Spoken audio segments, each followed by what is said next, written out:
नमस्कार. दीपूज recipe and more चॅनलमध्ये तुम्हा सर्वांचे मनपूर्वक स्वागत आहे.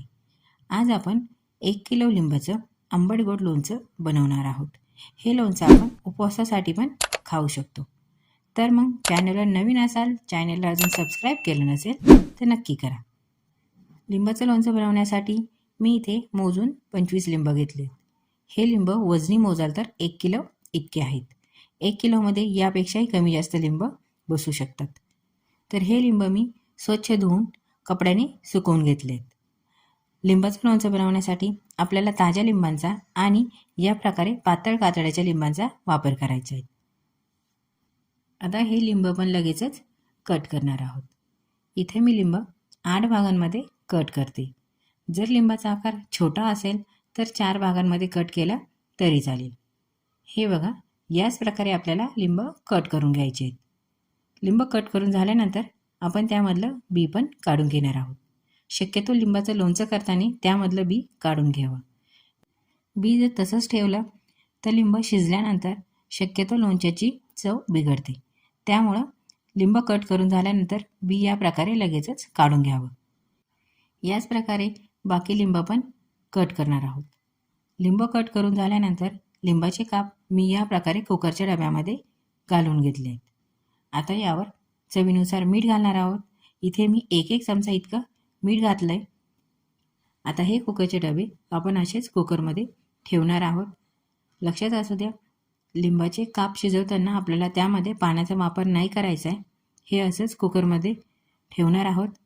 3 शिट्ट्यामध्ये लिंबाचे काप व्यवस्थित असे शिजले जातात. इथे मी कुकरच्या तळाशी पाणी घालून त्यावर कुकरचे डबे ठेवलेत. कुकरचे डबे ठेवल्यानंतर आपल्याला त्यावर या प्रकारे एखादं झाकण ठेवायचे. त्यानंतरच कुकरचं झाकण बंद करायचे. आता यानंतर 3 शिट्ट्यांमध्ये आपल्याला हे लिंबाचे काप व्यवस्थित असे शिजवून घ्यायचे.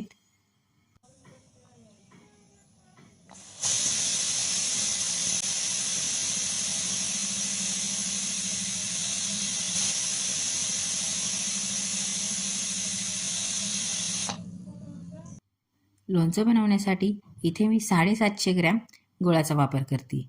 गूळ वाटीने मोजाल तर 3 वाट्या इथे मी गूळ घेतला आहे. जर गोड आवडत असेल तर अर्धी वाटी गूळ अजून यात घालू शकता किंवा सेम क्वांटिटीमध्ये साखरेचा वापर केला तरी चालेल. इथे आपलं कुकर पण थंड झालं आहे आणि लिंबाचे काप पण व्यवस्थित असे शिजलेत. हे बघा, हाताने तोडून दाखवते. एकदम परफेक्ट असे हे लिंबाचे काप शिजलेत. आता कुकरचे डबे साईडला काढून घेणार आहोत आणि लगेचच लोणचं तयार करणार आहोत. त्यासाठी मी इथे एक कढाई ठेवली आहे. कढाई गरम झाल्यानंतर शिजवलेले लिंबाचे काप कढाईमध्ये घालणार आहोत. इथे मी दोन्ही डब्यांमधले काप एकाच वेळेस घालतीये. यातलं पाणी आपल्याला बाजूला नाही करायचे, तसंच ते लोणच्यामध्ये ठेवायचे. त्यानंतर जो गूळ घेतला होता तो पण लगेचच घालणार आहोत. आता गॅसची फ्लेम फुल करून गूळ आपल्याला व्यवस्थित असा वितळू द्यायचा आहे. गूळ टाकल्यानंतर चमच्याच्या मदतीने या प्रकारे हे व्यवस्थित असं मिक्स करायचं आहे. आता यामध्ये 1 चमचा लाल तिखट घालतीये. इथे मी उपवासावाला लाल तिखट घातलंय, म्हणजे हे लोणचं आपल्याला उपवासासाठी पण खाता येईल. आता हा गूळ गॅसची फ्लेम फुल करून असाच वितळू देणार आहोत. गूळ वितळत असताना लोणचं आपल्याला थोड्या थोड्या वेळाने चमच्याच्या मदतीने चेक करत राहायचं आहे, नाहीतर ते कढाईला खाली लागू शकतं आणि लोणच्याचा करपलेला वास पण येऊ शकतो. हे बघा, इथे गूळ व्यवस्थित असा वितळला आहे. आता 1 मिनटं आपण गॅस असाच चालू ठेवणार आहोत. 1 मिनटानंतर लगेचच गॅस बंद करायचा आहे. खूप जास्त वेळ नाही उकळायचे. जास्त वेळ उकळवल्याने लिंबाची जी साल असते ती कडक होते. आता इथे मी गॅस बंद केला आहे. लोणचं असंच थंड होऊ देणार आहोत. हे बघा, 5 ते 6 तासानंतर लोणचं व्यवस्थित असं थंड झालं आहे. आता लगेचच आपण हे एखाद्या बरणीमध्ये भरून फ्रीजमध्ये स्टोअर करणार आहोत. फ्रीजमध्ये स्टोअर केल्याने वातावरण कसंही असलं तरीही लोणच्याला बुरशी लागत नाही.